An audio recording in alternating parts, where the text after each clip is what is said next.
Merci de suivre fidèlement Sika TV. Soyez les bienvenus dans cette édition. Depuis l'automne 2019, le Liban vit au rythme d'une crise politique et économique inédite. Le taux de change de la monnaie se situe entre 15 400 et 15 500 livres pour $1.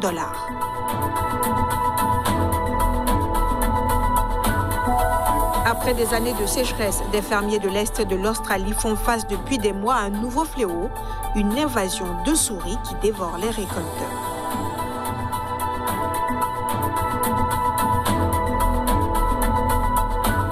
Pendant que certains pays répriment les crypto-monnaies, d'autres veulent les légaliser. La présidente de la Tanzanie veut préparer son pays à l'utilisation de ces monnaies virtuelles.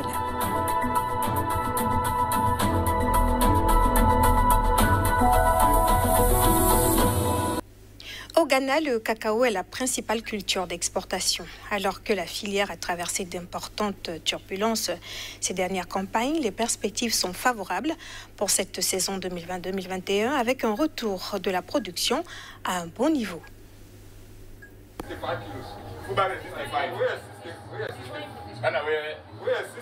Au Ghana, tous les indicateurs sont dans le vert pour la filière cacao, alors que la filière a traversé d'importantes turbulences ces dernières campagnes. Selon les dernières données relayées par le Conseil ghanéen du cacao, le volume de fèves livré à la Cocoa Marketing Company s'est chiffré à 924 385 tonnes au 27 mai dernier. Il s'agit d'un stock en hausse de 25% par rapport à celui de l'année dernière, à la même période qui était de 737 783 tonnes. Avec ce résultat positif, le secteur vient confirmer la dynamique entamée depuis janvier dernier, en dépit d'un marché mondial marqué par une accumulation d'emprunt suite à une faible activité de transformation aux USA et en Europe. Dans le pays ouest africain, second fournisseur mondial de cacao, les autorités anticipent désormais une récolte de 950 000 tonnes en 2020-2021 contre 800 000 tonnes précédemment. Un tel niveau de récolte, s'il était atteint d'ici septembre prochain, permettrait à l'Est Gold Coast de compenser la contre-performance réalisée en 2019-2020. Au terme de la dite saison, la production ghanéenne avait alors atteint 770 000 tonnes, soit son plus bas niveau depuis 2014-2015. Rappelons qu'au Ghana, la filière cacao fournit environ 10% du produit intérieur brut et occupe plus de 800 000 producteurs. Au Gabon, pour soutenir la production agricole locale, le gouvernement a adopté en Conseil des ministres le 10 juin dernier un projet de loi qui prévoit la création d'une Chambre nationale d'agriculture. Cette nouvelle loi contraint les entreprises du secteur alimentaire de s'approvisionner localement à hauteur d'au moins 50%. Le pays veut ainsi réduire de moitié sa facture d'importation alimentaire à l'horizon 2025. Selon le gouvernement, le texte énonce en outre les bases permettant l'encouragement à la formation, à la transformation locale et à l'incitation des opérateurs économiques à s'investir véritablement dans la fabrication et le montage local des équipements agricoles. Restons dans le secteur agricole, mais cette fois-ci au Kenya. L'agriculture est le principal contributeur au PIB. Le gouvernement a promis au secteur 685 millions de dollars en 2021-2022.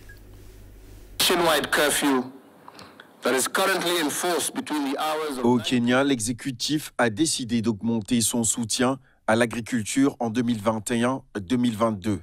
Durant la dite année fiscale qui débutera en juin prochain, le secteur va bénéficier en effet d'une enveloppe de 73,9 milliards de shillings, équivalent de 685 millions de dollars, soit un montant en hausse de plus de 10 milliards de shillings par rapport à 2020-2021.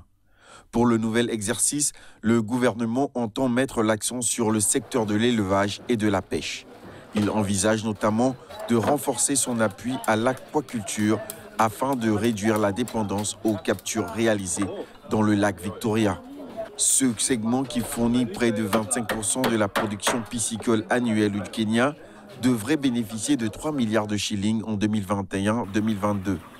Du côté de la production animale, les soutiens se porteront sur différents projets de développement de la chaîne de valeur de plusieurs filières porteuses, de commercialisation des produits et de l'amélioration de la résilience des éleveurs face au changement climatique.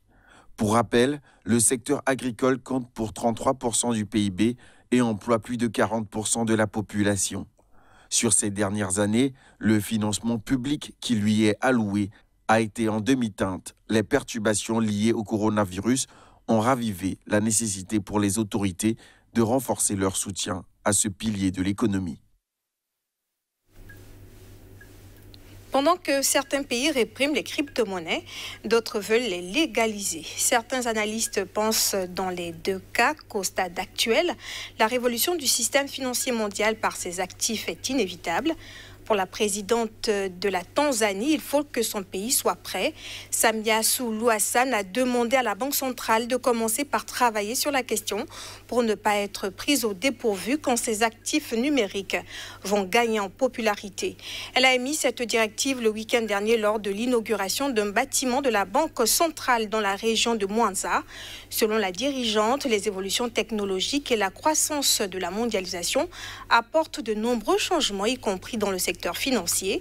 Cette sortie de Mama Samia, comme on la surnomme dans son pays, intervient à un moment où quelques pays envisagent de suivre les pas du Salvador en donnant cours légal aux crypto-monnaies. Rendons-nous maintenant en Égypte. Le ministre français de l'économie, Bruno Le Maire, a signé dimanche au Caire des accords pour le financement de plusieurs projets de développement pour un montant de 3,8 milliards d'euros. Reportage. Un accord intergouvernemental stipule que la France financera à des conditions préférentielles plusieurs projets en Égypte via des entreprises françaises à hauteur de 1,8 milliard d'euros. Le premier prévoit la fourniture par Alstom de 55 rames de métro au Caire pour un total de 800 millions d'euros financés par un prêt du Trésor. Cette ligne, empruntée par 1,5 million de voyageurs chaque jour, possède des rames datant des années 1980. Le contrat commercial avec le constructeur ferroviaire français sera signé dans les 6 mois, selon le ministre. 9 autres projets sont inclus dans l'accord intergouvernemental signé aux côtés des ministres égyptiens des Finances Mohamed Maït et de la coopération internationale Rania El Machad. Ils seront financés par l'Agence française de développement. Par ailleurs, une feuille de route a été signée pour parvenir à un accord, notamment sur la mise en œuvre du projet de construction de la nouvelle ligne 6 du métro. Selon le ministre, la France est prête à proposer des crédits bancaires garantis par l'État pour un montant de 2 milliards d'euros. Souvent paralysée par les embouteillages, la plus grande mégapole d'Afrique, peuplée de plus de 20 millions d'habitants, souffre d'un manque criant de transport en commun sûr et efficace. Depuis l'automne 2019, le Liban vit au rythme d'une crise politique et économique inédite, marquée par un assèchement des liquidités en dollars et par une dévaluation historique de sa monnaie. La livre libanaise a atteint lundi son niveau le plus bas sur le marché noir, frôlant les 15 500 livres pour $1. Depuis le début de la crise à l'automne 2019, l'une des pires dans le monde depuis 1850 selon la Banque mondiale, la livre libanaise a perdu 90% de sa valeur face au billet vert sur le marché noir. Le taux officiel observé depuis plus de 2 décennies est lui toujours fixé à 1507 livres pour $1. Après avoir oscillé durant des semaines entre 12 000 et 13 000 livres pour $1, la monnaie locale a connu un nouveau décrochage majeur ces derniers jours et pour la première fois, le billet vert s'échangeait à plus de 15 000 livres ce week-end. Déjà brièvement en mars, le dollar s'était rapproché de ce seuil symbolique, mais sans le franchir.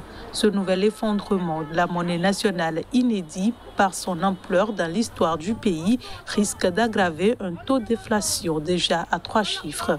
Fin 2020, l'inflation dépassait les 140% et les prix des denrées alimentaires avaient déjà été multipliés par 5 depuis le début de la crise selon les chiffres officiels. Le pays souffre par ailleurs de graves pénuries d'essence et de médicaments, ayant contraint la majorité des stations essence et des pharmacies qui ont décrété vendredi une grève de 2 jours à la fermeture. Le pays est toujours sans gouvernement depuis 10 mois, faute d'entente entre les partis au pouvoir, accusés par la rue de laisser couler le pays. Les agriculteurs continuent de lutter contre une épidémie catastrophique de souris qui dure depuis des mois en Australie, craignant que les rongeurs ne survivent à l'hiver et ne se multiplient à nouveau pendant les mois plus chauds. Des vidéos du pic du fléau montrent également des milliers de souris se déversant dans des pièges. Muni de balai, le fils de Coltink, un fermier près de Dubbo, une petite ville reculée de Nouvelle-Galles du Sud, chasse des centaines de souris vers une grande cuve dans laquelle elles se noient. Cette méthode est la seule dont les fermiers disposent pour freiner ce fléau qui frappe de nombreuses fermes dans l'est de l'immense île continent. Mais jusqu'à présent, ces efforts sont vains. Les souris continuent de ronger ces réserves de céréales et de foin et elles ne manquent pas de s'attaquer à tout produit comestible. Il s'agit de la dernière calamité à frapper les fermiers australiens après plusieurs années de sécheresse, 2 mois de feux de forêt dévastateurs à la fin de 2019 et des inondations qui ont suivi. Pour cet éleveur de bovins, c'est probablement la pire invasion de souris. Il redoute que ce fléau ne perdure lors de l'hiver austral qui débute en juin. Ces invasions de souris ne se produisaient qu'une fois par décennie, mais le changement climatique pourrait rendre ce phénomène plus fréquent, selon des observateurs. Face à ce fléau, le gouvernement australien a annoncé un plan d'aide de plusieurs millions de dollars et mis au point un puissant pesticide qui n'a pas encore été approuvé par les autorités. Et ce sera tout pour cette édition. Merci de l'avoir suivi et restez avec nous sur Sika TV.